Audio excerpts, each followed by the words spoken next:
Seterusnya ke Bumi Kenyalang, antara paparan hari ini sempena ulang tahun hubungan diplomatik Malaysia-China, Sarawak memeterai MOU dalam mengeratkan lagi kerjasama ekonomi. Langsung bersama Fazril Hisham Afendi di Kuching. Silakan Fazril. Terima kasih Sahi. Sarawak telah memeterai memorandum persefahaman MOU bersama Sabah, Indonesia dan Brunei Darussalam dalam satu majlis anjuran Persatuan Persahabatan Sarawak-China SCFA di Kuching. MOU tersebut ditandatangani oleh Presiden SCFA Datuk Wee Kok Tiong, Presiden Persatuan Persahabatan Malaysia-China Sabah Dr. Oh Ee Sun, Presiden Persatuan Persahabatan Brunei-China Dr. Muhammad Firdaus Abdul Rahman dan Ketua Umum Persatuan Persahabatan Kalimantan Tiongkok Ibu Octavia.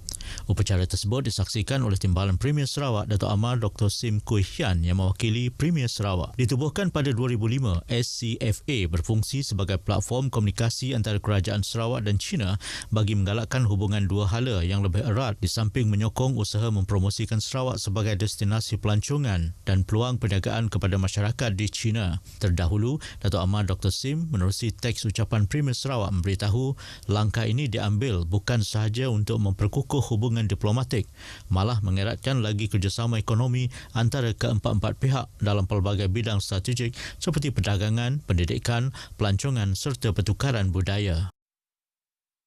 Majlis Islam Sarawak bercadang untuk menaik taraf sijil pengajian Islam kelas agama dewasa ke tahap diploma iaitu peringkat separa profesional. Yang di-Pertua Majlis Islam Sarawak Datuk Misnu Taha berkata, cadangan tersebut akan dibincangkan secara lebih lanjut bersama Institut Kemahiran Islam Malaysia Sarawak IKMAS dengan menambah beberapa siri ujian serta mewujudkan silibus latihan industri untuk para pelajar. Katanya untuk langkah ke hadapan, Majlis Islam Sarawak berusaha bersama IKMAS untuk mendengar sama ada sijil ini boleh sampai ke tahap diploma. Beliau berkata demikian ketika berucap menyempurnakan Majlis Convocation Sijil Pengajian Islam Kelas Agama Dewasa Majlis Islam Sarawak sesi 2022 dan 2023 di Auditorium Pusat Informasi Islamik Kuching. Sementara itu, Pengarah Jabatan Agama Islam Sarawak JAIS, Mu'al Saud dalam ucapannya memaklumkan bahawa seramai 21 orang pelajar telah mengikuti kelas agama dewasa Majlis Islam Sarawak sesi 2022 di Kuching, manakala sesi 2023 meningkat kepada 242 orang pelajar pelbagai peringkat umur di seluruh Sarawak. Tambah beliau, pada tahun ini pula seramai 263 orang pelajar telah menyertainya, yang mana 48 orang di bawah kategori sijil penyertaan kelas agama dewasa dan 225 orang lagi kategori sijil pengajian Islam. Lembaga Pembangunan Koridor Wilayah Rekoda baru-baru ini telah menyertai kunjungan hormat Kerajaan Sarawak terhadap Timbalan Ketua Setiausaha Kementerian Sumber Asli dan Kelestarian Alam Nur Syam Abdul Latif. Delegasi Kerajaan Sarawak diketuai Timbalan Setiausaha Kerajaan Sarawak Perancangan Ekonomi dan Pembangunan Datuk Seri Dr. Muhammad Abdullah Zaidil serta Ketua Pegawai Eksekutif Rekoda Datuk Ismawi Ismuni. Kunjungan hormat ini bertujuan membincangkan cadangan projek pembinaan jalan sepanjang 4.2 km yang menghubungkan Jalan Empangan Bakun ke Rumah Panjang Umar Sambop di Belaga. Setakat ini 3.8 km jalan telah siap dibina, sementara baki 400 meter perlu melalui kawasan Sekolah Kebangsaan Umar Sambop iaitu tanah milik Kementerian Pendidikan Malaysia. Kerajaan Sarawak memohon sokongan Kerajaan Persekutuan bagi membolehkan Rekoda menyiapkan baki jalan tersebut yang akan memberi manfaat kepada 680 orang penduduk di Umar Sambop termasuk warga sekolah dan klinik kesihatan tempatan. Amanah Ikhtiar Malaysia AIM Cawangan Bintulu tahun lepas telah memperuntukkan sebanyak 12.37 juta ringgit kepada ahli-ahlinya dan berjaya mencapai kadar pembayaran balik 100%. Adun Jepak Iskandar Turki memaklumkan bahawa lebih 50% peminjam AIM terdiri daripada golongan wanita, kebanyakannya daripada golongan B40. Menggunakan pembiayaan ini untuk memulakan perniagaan kecil dalam sektor perkhidmatan dan makanan. AIM juga memperkenalkan skim pembiayaan ikhtiar usahawan wanita. Skim ini bertujuan untuk mempermudahkan akses pembayaran dan memperkasakan wanita agar mereka dapat mencuburi dunia perniagaan dengan lebih berkeyakinan.